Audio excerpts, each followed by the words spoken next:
ಈ ಕೋಮುವಾದದ ವೈರಸ್ ಇದೆಯಲ್ಲ, ಅದು ಒಂಥರ ಕ್ಯಾನ್ಸರ್ ಸೆಲ್ ಇದ್ದಾಗ. ಕ್ಯಾನ್ಸರ್ಗೆ ಇವತ್ತಿಗೂ ಕೂಡ ಔಷಧಿ ಇಲ್ಲ. ಯಾರಾದರೂ ಗುಣಮುಖರಾಗಿದ್ದರೂ ಕೂಡ ಅವರ ಒಳಗಡೆ ಅದು ತಲೆ ಅಡಿಗೆ ಹಾಕ್ಕೊಂಡು ಇರುತ್ತೆ.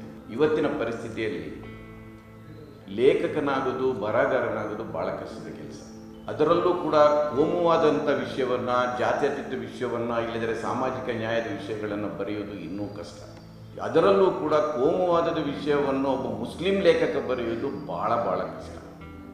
ಆ ಕೋಮುವಾದದ ವಿಷಯವನ್ನು ಮಂಗಳೂರು ದಕ್ಷಿಣ ಕನ್ನಡದ ಮುಸ್ಲಿಂ ಬರೆಯೋದು ಇನ್ನೂ ಕಷ್ಟ. ಅಂಥ ದೊಡ್ಡ ಕಷ್ಟದ ಕೆಲಸವನ್ನು ಅವರು ಎತ್ಕೊಂಡು ಮಾಡಿದ್ದಾರೆ. ನೋಡಿದರೆ ನಮಗೆ ಒಂದು ದೊಡ್ಡ ಚಾಕ್ಲೇಟ್ ಹೀರೋ ಥರ ಕಾಣ್ತಾರೆ. ಅವರಿಗೆ 56 ಇಂಚಿನ ಎದೆ ಏನಿಲ್ಲ. ಆದರೆ ನನಗೆ ಭಾಳ ಸರಿ ಆಶ್ಚರ್ಯ ಆಗುತ್ತೆ, ಇಂಥವರಲ್ಲಿ ಆ ಶಕ್ತಿ ಎಲ್ಲಿಂದ ಬರುತ್ತೆ ಅಂತ.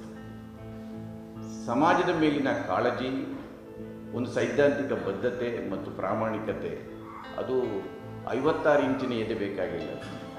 ಅದು ಒಳಗಡೆ ಇದ್ದರೆ ಆ ನೈತಿಕತೆ ನಿಮಗೆ ಒಂದು ಶಕ್ತಿಯನ್ನು ಕೊಡುತ್ತೆ. ಅಂಥ ನೈತಿಕ ಶಕ್ತಿ ಬಹುಶಃ ಇರ್ಷಾದವರಿಗಿದೆ ಅನ್ನೋ ಕಾರಣಕ್ಕಾಗಿ ಇದನ್ನು ಹುಡುಕೊಂಡು ಮಾಡಿದ್ದಾರೆ.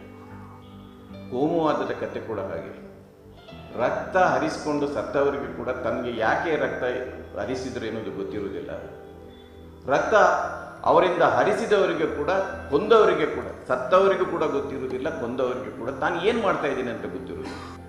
ಇದರಲ್ಲಿ 13 ಜನರ ಹತ್ಯೆಯ ಪ್ರಕರಣ ಇದೆ. ಅದರಲ್ಲಿ 3 ಬಿಟ್ಟರೆ ಉಳಿದವರೆಲ್ಲರೂ ಅಮಾಯಕರು. ಅಂದರೆ ಯಾವುದೇ ಒಂದು ಕೋಮುದ, ಒಂದು ಧರ್ಮದ, ಇಲ್ಲದ್ರೆ ಸಂಘ ಸಂಸ್ಥೆಯ ಸದಸ್ಯರಲ್ಲ ಅವರು. ಅವರಿಗೂ ಕೋಮುವಾದಕ್ಕೂ ಸಂಬಂಧ ಏನಿಲ್ಲ. 10 ಮಂದಿ ಸತ್ತವರು.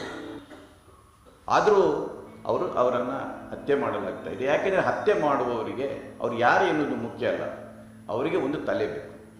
ಆ ತಲೆಯನ್ನು ತುಂಡರಿಸುತ್ತೆ.